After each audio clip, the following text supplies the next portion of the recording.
Bismillahirrahmanirrahim. Assalamualaikum warahmatullahi wabarakatuh. Perkenalkan, nama saya Farzan Nazir Ahmad, peserta Latsar CPNS 2021 PPSDM Regional Bandung, kelompok 2 angkatan 5. Di sini saya bersama kedua rekan saya, yaitu Ibu Ririn Rohmah dan juga Bapak Sony Hermawan, akan menganalisis isu global dengan tema proxy war. Ini merupakan bagian tugas kelompok di agenda pertama di hari kedua. Selanjutnya, apa itu proxy war? Definisi dari proxy war adalah sebuah bentuk konflik antar negara atau aktor non-negara yang bertindak atas nama atau dengan arahan dengan pihak yang tidak terlibat secara resmi dari konflik tersebut. Kemudian, untuk pembahasan isu yang akan kami bahas mengenai proxy war di Indonesia ada 3. Yang pertama yaitu gerakan separatisme yang bisa memecah belah bangsa. Yang kedua yaitu pornografi yang bisa merusak generasi muda, dan juga berita hoax. Berita hoax yang berpotensi bisa memecah belah bangsa. Analisis isu menggunakan metode pentahelik. Yang pertama, untuk isu memecah belah bangsa dengan adanya gerakan separatisme, dari segi government, pemerintah masih belum maksimal dalam menanggulangi gerakan separatisme yang masih ada hingga saat ini. Kemudian dari sisi akademik, peran pendidik sangatlah penting untuk bisa memutus generasi penerus dari kaum separatisme ini di masa yang akan datang. Dari sisi bisnis, gerakan separatisme ini bisa dimanfaatkan oleh pihak-pihak yang tidak bertanggung jawab demi keuntungan pribadi, misalnya dengan memasok senjata ataupun akomodasi lainnya. Kemudian dari sisi community, masyarakat masih kurang peduli terhadap adanya kaum gerakan separatisme ini. Yang terakhir dari sisi media saat ini masih minim dalam pemberitaan mengenai gerakan separatisme yang berpotensi untuk memecah belah bangsa. Untuk isu yang kedua, yaitu merusak generasi muda dengan pornografi. Dari sisi pemerintah atau government, pencegahan akses situs pornografi masih belum maksimal, dan penegakan hukum bagi pelanggar undang-undang pornografi masihlah minim. Dari sisi akademik, pendidikan sejak dini mengenai bahaya pornografi sangatlah berpengaruh terhadap generasi muda di masa yang akan datang. Dari sisi bisnis dengan memasukkan unsur-unsur pornografi masihlah menjadi pilihan bagi para pelaku usaha demi keuntungan pribadinya. Dari sisi community, masyarakat, terutama generasi muda saat ini masih belum paham mengenai bahaya dari pornografi. Kemudian, dari sisi media, terutama dari media sosial saat ini, masih banyaknya dipenuhi oleh konten-konten yang berunsur pornografi. Selanjutnya, berita yang ketiga, isu mengenai berita hoax yang menyebabkan perpecahan bangsa. Dari sisi government, masih minimnya peran pemerintah dalam pemberantasan berita hoax. Dari sisi akademik, kurangnya edukasi mengenai bahaya dari penyebaran berita bohong atau berita hoax. Dari segi bisnis, berita hoax bisa menjadi alat untuk menjatuhkan saingan dalam bisnis ataupun untuk meraup keuntungan. Dari sisi community, masyarakat saat ini masih cenderung mudah percaya terhadap suatu berita yang belum tentu kebenarannya. Dari sisi media masih sering memanfaatkan berita hoax dengan judul yang kurang tepat demi menarik masyarakat. Dari ketiga isu tersebut, kita analisis menggunakan metode USG, di mana kita ukur dari sisi urgency, seriousness, dan growth. Untuk isu yang pertama, yaitu memecah belah bangsa dengan adanya gerakan separatisme, urgency poinnya 4, seriousness poinnya 5, growth poinnya 5, total poin 14. Kemudian isu proxy war selanjutnya yaitu merusak generasi muda dengan pornografi. Urgency 3, seriousness 3, growth 4, total 10 poin. Dan isu terakhir yaitu berita hoax yang menyebabkan perpecahan bangsa. urgensi 4, seriousness 4, growth 4 dengan total 12 poin. Dari total poin tersebut kita urut prioritas. Yang pertama, prioritas pertama yaitu memecah belah bangsa dengan adanya gerakan separatisme. Kemudian prioritas di urutan kedua yaitu berita hoax yang menyebabkan perpecahan bangsa. Dan yang terakhir yaitu merusak generasi muda dengan pornografi.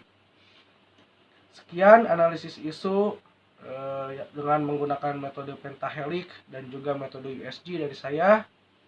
Selanjutnya akan dilanjutkan oleh rekan saya yaitu Bapak Sony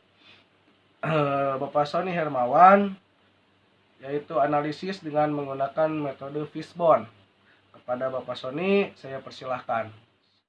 Baik, terima kasih atas waktu dan kesempatan yang telah diberikan kepada saya.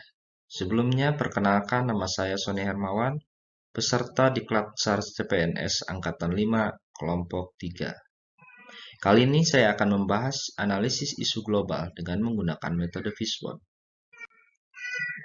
Analisis isu global yang pertama adalah analisis proxy war dengan metode Fishbone untuk permasalahan atau isu separatisme. Separatisme bisa terjadi dari beberapa faktor atau penyebab, yaitu yang pertama dari sisi politik. Dari sisi politik terjadi karena pemerintahan yang korup. Kemudian yang kedua, pejabat yang hanya mementingkan kepentingan pribadi. Yang ketiga, separatisme bisa terjadi karena ketidakpuasan rakyat terhadap pemerintah, sehingga rakyat kecewa. Kemudian dari sisi ekonomi, separatisme bisa terjadi karena lemahnya roda ekonomi di suatu daerah. Kemudian yang kedua, pemulihan ekonomi yang lamban di suatu daerah, sehingga menimbulkan separatisme. Dari sisi hukum, separatisme bisa terjadi karena lemahnya penegakan hukum di suatu daerah. Kemudian yang kedua, penegakan hukum yang tebang pilih, yaitu tumpul ke atas, tajam ke bawah. Dari sisi sosial, separatisme juga bisa terjadi dikarenakan kesenjangan sosial antara daerah satu dengan yang lainnya. Yang kedua, separatisme bisa terjadi karena adanya isu SARA, suku, agama, ras, dan antar golongan. Untuk pembahasan proxy war dengan metode Fishbone yang kedua, yaitu pornografi. Pornografi bisa terjadi dari beberapa penyebab. Yang pertama dari sisi pendidikan, yaitu kurangnya pendidikan moral dan agama. Yang kedua, kurangnya kampanye tentang bahaya pornografi di lingkungan sekolah. Dari bidang teknologi, pornografi bisa muncul dikarenakan sering munculnya iklan yang mengandung unsur pornografi, baik itu di media sosial atau surat kabar. Kemudian yang kedua, masih adanya situs porno yang belum terproteksi oleh pemerintah. Dari sisi lingkungan, pergaulan bebas bisa menimbulkan terjadinya pornografi. Kemudian yang kedua, kurangnya pengawasan lingkungan terhadap interaksi di wilayahnya, yaitu dari aparat-aparat lingkungan dan interaksi di sekitar lingkungan. Kemudian dari faktor keluarga, isu pornografi itu bisa muncul dikarenakan belum maksimalnya peranan orang tua dalam memberikan pemahaman tentang bahaya pornografi. Kemudian yang kedua, kurangnya pengawasan orang tua terhadap anak dalam penggunaan gadget. Untuk analisis proxy war dengan metode Fishbone yang ketiga, yaitu hoax. Hoax bisa terjadi dikarenakan beberapa penyebab, yaitu yang pertama dari sisi psikologi. Hoax muncul dari sisi psikologi yaitu terlalu cemas terancam bakal terjadi bahaya dari seseorang sehingga menyebarkan berita hoax. Yang kedua, seseorang suka membagi berita tetapi malas membaca. Yang ketiga, seseorang hanya mencari popularitas. Kemudian dari sisi lingkungan, hoax bisa terjadi dikarenakan mengikuti tren terkini. Yang kedua, ingin menjadi yang terupdate dan mendapat pengakuan dalam pergaulan, baik itu dari teman ataupun sahabat, keluarga, dan lain sebagainya. Untuk yang ketiga dari sisi bisnis, hoax bisa terjadi karena ada seseorang atau suatu perkumpulan yang dibayar oleh pihak tertentu dengan tujuan tertentu. Kemudian yang kedua, ingin mendapat penghasilan dengan banyaknya pembaca dari media sosial yang telah dibuat. Kemudian dari sisi politik, hoax bisa muncul dikarenakan dengan tujuan untuk menjatuhkan lawan politik. Kemudian yang kedua, memecah belah persatuan dan kesatuan bangsa. Untuk itu, hoax harus dicegah dari sekarang. Terima kasih kepada Pak Sony atas waktunya. Perkenalkan, saya Ririn Rohma. Saya akan menjelaskan alternatif pemecahan dengan menggunakan SWOT. Alternatif pemecahan isu separatisme dengan SWOT, berikut SWOT matriksnya. Strength, adanya lembaga penegak hukum dan HAM yang penanganannya tercantum dalam UU Nomor 34 Tahun 2004. Weakness, masih lemahnya penegakan hukum dan HAM. Opportunity, pemulihan kondisi keamanan dan ketertiban. Threats, krisis ekonomi, politik, dan sosial, yaitu turunnya daya beli masyarakat, kebijakan pemerintah yang kurang efektif, serta terjadinya konflik SARA. Strategi SO, meningkatkan peran lembaga penegak hukum dan HAM guna memulihkan kondisi keamanan dan ketertiban.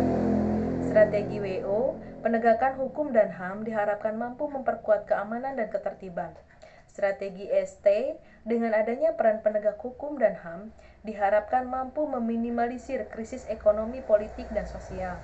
Strategi WT, menguatkan peran hukum dan HAM guna menghindari krisis ekonomi, politik, dan sosial. Berikutnya, alternatif pemecahan isu pornografi dengan SWOT. SWOT matriknya sebagai berikut. Strength, adanya UU 44 tahun 2008 tentang pornografi, UU ITE nomor 11 tahun 2008. Weakness, kurangnya kesadaran masyarakat tentang bahaya pornografi. Opportunity, pemerintah memblokir situs porno. Pemerintah bekerja sama dengan penyedia internet untuk mengaktifkan situs safe search.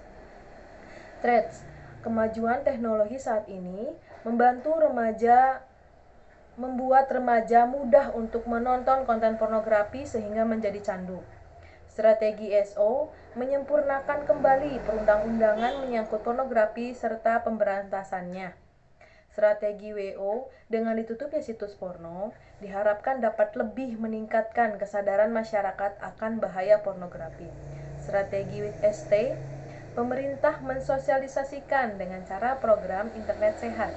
Strategi WT, meningkatkan kesadaran masyarakat untuk menggunakan internet lebih bijak, sehat dengan mengakses konten positif. Berikutnya, alternatif pemecahan isu hoax dengan SWOT. Berikut SWOT matriknya. Strength, adanya UU nomor 18 tahun 2016 tentang informasi dan transaksi elektronik. ITE, adanya Gerakan Nasional Anti Hoax guna mendukung kebijakan pengendalian isu publik. Weakness, rendahnya kesadaran masyarakat dalam mencari sumber kebenaran berita atau informasi. Keterbatasan layanan jaringan telekomunikasi untuk menjangkau masyarakat di wilayah blank spot. Opportunity, peningkatan kesadaran masyarakat terhadap pentingnya informasi, peningkatan fasilitas publik dengan penyediaan area hotspot. Threats, maraknya penyebaran hoax yang berpotensi merusak tatanan kehidupan berbangsa dan keutuhan NKRI. Strategi SO, Terus meningkatkan kesadaran masyarakat untuk memahami UU ITE. Strategi WO diharapkan pemerintah dapat memperluas jaringan telekomunikasi. Strategi ST meningkatkan sosialisasi akan bahaya hoax dan adanya hukuman bagi penyebar hoax sesuai UU ITE yang berlaku. Strategi WT meningkatkan kesadaran masyarakat untuk mencari sumber berita yang valid agar tidak mudah terhasut hoax. Demikian penjelasan dari saya kembalikan kepada Bapak Parjan sebagai selaku Ketua Kelompok. Terima kasih. Baik, terima kasih untuk presentasinya dari Ibu Ririn dan juga Bapak Sony. Saya mewakili rekan-rekan saya mengucapkan banyak terima kasih. Saya tutup. Akhir kata, wassalamualaikum warahmatullahi wabarakatuh.